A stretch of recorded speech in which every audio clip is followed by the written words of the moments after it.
Hi Pisces, welcome to your May 2020 Astrology 33 bonus love reading. Thank you to those of you who've liked, viewed, shared, subscribed, and donated to the channel. I appreciate all of that.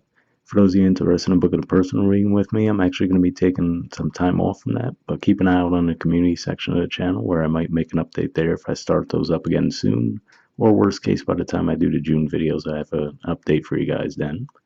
As far as what we have in front of us, this is what I call the bridge and the gap spread, and the way it works is the cards on the left side represent your energy toward the connection with your main love interest. Cards on the right side represent their energy toward the connection. These are the past energies, present energies, future energies. Once we get through all those, we'll actually pull some oracle cards to gain some additional insight. That's where the bridge and the gap dynamic comes into play. And as far as the decks being used, on the left side we have the Lover's Path Tarot. On the right side we have the Tarot of Sexual Magic. And also keep in mind it is a general spread, so I would be referring to the cards on the left as your energy and the cards on the right as their energy. If you feel like those energies should be reversed, then definitely trust your instincts there too. Alright? So with that being said, past energy on your side, we see the Prince of Arrows. So this actually is a court card that represents Gemini energy. And this could be saying a few things. With Cupid being on this particular card, it could just be saying that when Venus moved into Gemini, you might have started talking to this person. And Venus moved into Gemini, I believe it was towards the beginning of April. And it's going to be there for a few more months because it's eventually going to retrograde in May. But that could be what this is saying. Could just be saying that you guys might have had a lot of communication with each other back and forth as well. Past energy on their side, we have the Eight of Pentacles, the Four of Swords, and the Seven of Pentacles. So what's interesting here is that this actually is Virgo energy, and for you guys, Virgo represents your opposite sign of relationship and partnerships. And if we look at the artwork, it looks like the guy's extending a rose to the woman and she's like completely oblivious to it, right? So, and then having the Four of Swords after that, I feel like this could be saying that for some of you, what might have happened here is they might have actually made an offer to you in the past to be in a relationship, and you might have shot them down. So, this could just be saying that they started to heal from that. And with the Seven of Pentacles energy, they could have been weighing their options as far as if they wanted to try again with you or not. That's what I'm getting there, at least for some of you, that is. But given that we do see the Prince of Arrows on your side, which means that some of you might have been the ones who made the offer. If that's the case, I feel like what this is saying there is that, they might have actually turned you down because they were still healing from a previous connection, and, they didn't have the energy yet to really put into a new relationship at the time. So that could have been the case as far as if you guys did feel rejected in the past. All right, present energy on your side, we have desire and we have balance. So this card here is actually the equivalent of the Chariot card, which is Cancer energy, and then this card here is actually the equivalent of the Temperance card, which is Sagittarius energy. So Cancer energy is your fifth house of love and romance, so that could just be quite frankly stating the obvious, right? It's called desire in this card. It could just be saying that now you're actually very interested in being with this person romantically, and with balance as well. Given that Sagittarius is your 10th house of career and social status, this could just be saying that now you're actually wanting to be in a committed relationship with this person. And maybe the two of you might have lived at a distance from each other, so maybe now you're actually going to be traveling to see this person. That's certainly a possibility as well, since we think of the Chariot as representing movement, and Sagittarius often represents long-distance travel as well. Let's see if anything else comes to mind with these two cards. And I do have to say, you guys are going to have a full moon in your 9th house of Scorpio this month, and it's actually going to be trine Neptune in your sign. So as far as timing goes, maybe this communication will take place around that full moon in Scorpio, which I think is right at the end of the first week of May. All right, present energy on their side, we have Justice, and the King of Pentacles. So this could just be saying, well, it could go a couple of ways. This is Taurus energy here, which, we're currently in Taurus season. And then this is Libra energy. So for some of you, this could just be saying that if you do actually express them now that you do want to be in a relationship, it looks like they would definitely reciprocate that, as far as the Justice energy there being about balance, similar to what we see there with the Temperance card also. But there could still be some shyness behind it on their part, especially as far as the communication goes anyway. So what sticks out to me with the artwork here is the fact that she's looking towards the cards on your side, but then her legs are leaning away. So again, I could feel that that points to the shyness factor, definitely. And again, like I said, maybe it was because in the past, if they were healing, especially if you might have been the one who rejected them in the past, it could just be that maybe it throws them off that now you're coming back in like that all of a sudden. But I do see there's definitely interest there. Could just be that they might, be a little bit more shy about opening up.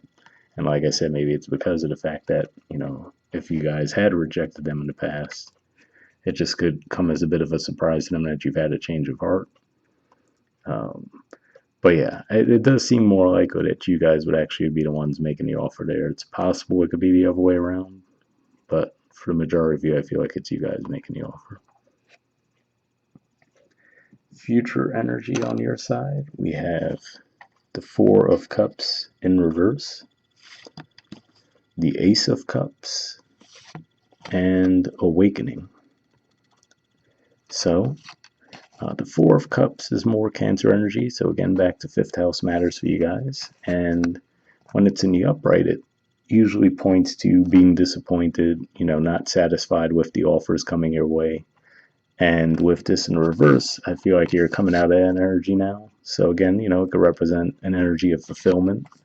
Ace of Cups could mean that, obviously you are looking toward having a relationship now, whereas maybe in the past you just weren't really interested at all. And that could be what that's saying there. And then with the Awakening card, that represents, well, it's the equivalent of the Sun card. So again, that's, to me, it points to more fifth house energy for you guys. And it could also point to Leo energy, but I'm feeling it's more of a fifth house thing for you guys. So I feel like that's just mainly what it's pointing to, which is to say that, maybe for some time, maybe you just didn't really, and this could even say that maybe in the past you were just very much intellectualizing the connection, maybe you were trying to logically have it make sense, and maybe that was a bit of a struggle for you in the past, but now you're just getting more in touch with the passionate side of the energy. That could be what's going on there. And future energy on their side, we have the World card and the King of Swords. So the World card to me usually points to a couple different things, one of them being the North Node, and it also points to Capricorn energy. And then the King of Swords here actually is usually the court card for Aquarius. So could be saying that you're dealing with an Aquarius, that's certainly a possibility, or this could just be pointing to the fact that, we have Mars moving through the sign of Aquarius, and that could be what actually helps, bring this out of the connection. As far as, you guys having Mars near 12th house right now, it might really be fueling, your desires, and maybe you've been dreaming about this person, for example, especially because the bottom of the deck on your side, we see Fortune, which is the equivalent to the Wheel of Fortune in traditional tarot. And, what I always see with this artwork here is it makes me think that maybe you've been getting signs through music about this person, or at the very least in your dream state, because it looks like that this person isn't physically in the room with her, but it seems like she's, feeling their presence.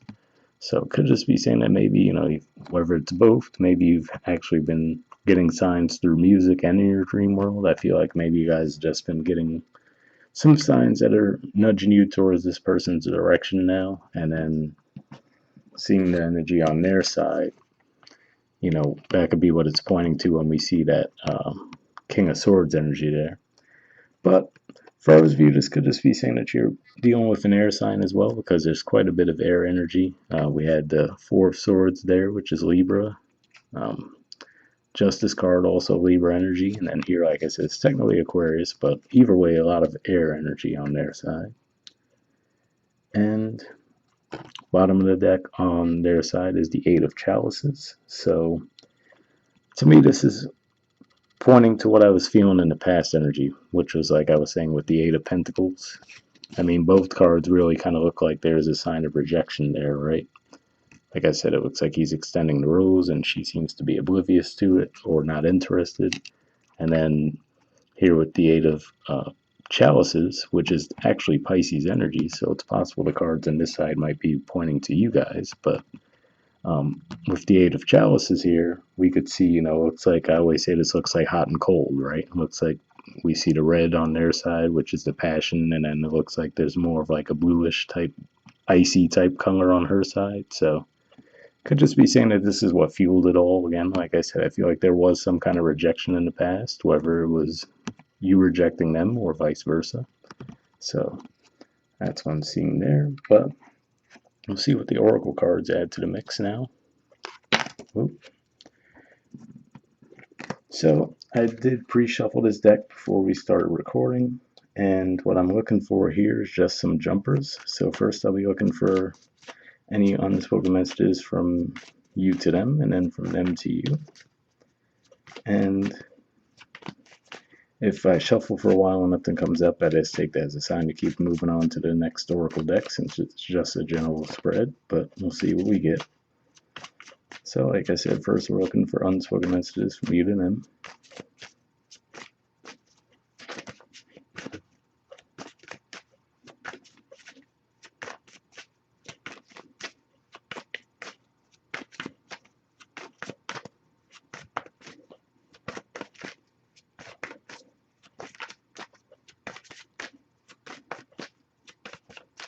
Okay, nothing coming up yet, but I'll give it a few more shuffles.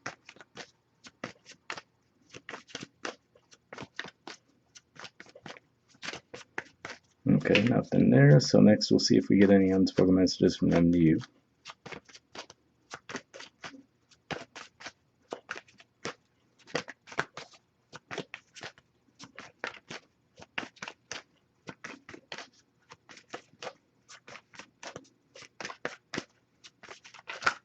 Okay, nothing coming up there either, but I'll give it a few more shuffles here too.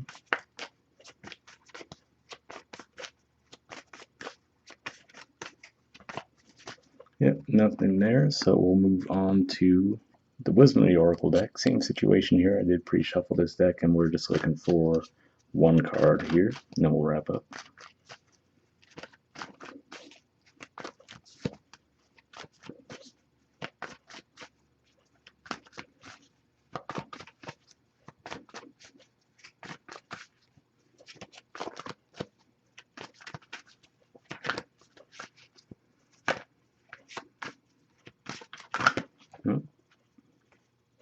Guys got two cards that came up. Same as Scorpio too, actually. I think Scorpio was the one that got two. But we have co-create and a leg up. So let's see what they say. Start with co-create first.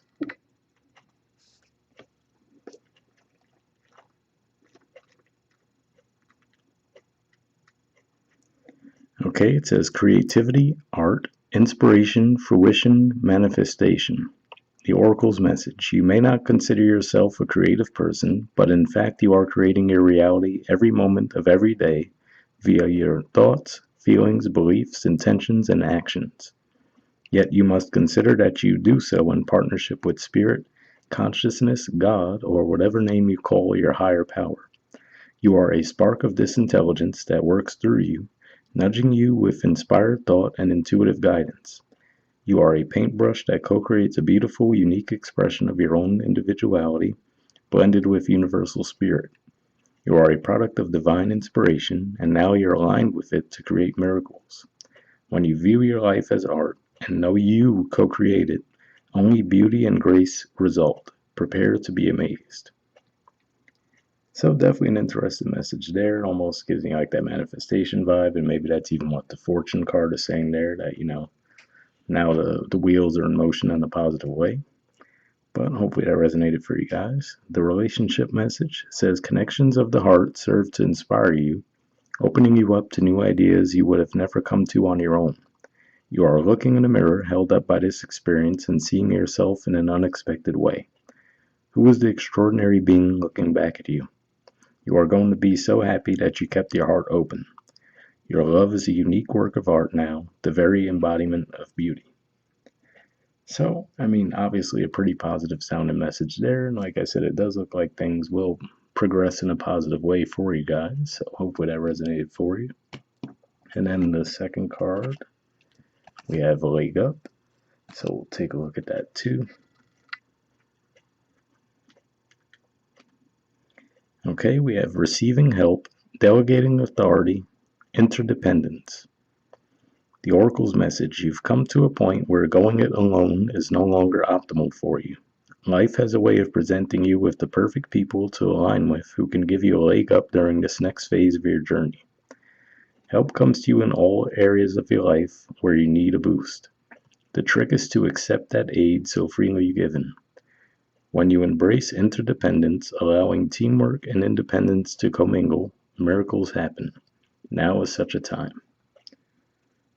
So definitely an interesting message there. Well, as well, and maybe that's what it is. Maybe it's saying in the past you were a bit independent and weren't really looking for a relationship, but maybe now you're a bit more open to that idea, like we see in the present with the desire card and balance. So hopefully that resonated with you guys. And then the relationship message says relationships that are healthy thrive on interdependence. It's important to recognize that you need others as much as they need you. You must allow people to support you just as you are there for them. This is a time to be vulnerable, to speak up about your needs, and to ask for them to be fulfilled. Trust. You will be met with kindness and love. Don't expect others to read your mind, though. Ask and it is given. So, definitely a pretty good message there. And I do have to say, if anything, it does look like you will be open and communicating on your side. So, it doesn't look like that'll be a problem for you guys either this month. But hopefully that all resonated with you guys. We'll wrap up there and I'll see you all next month. All right. Bye.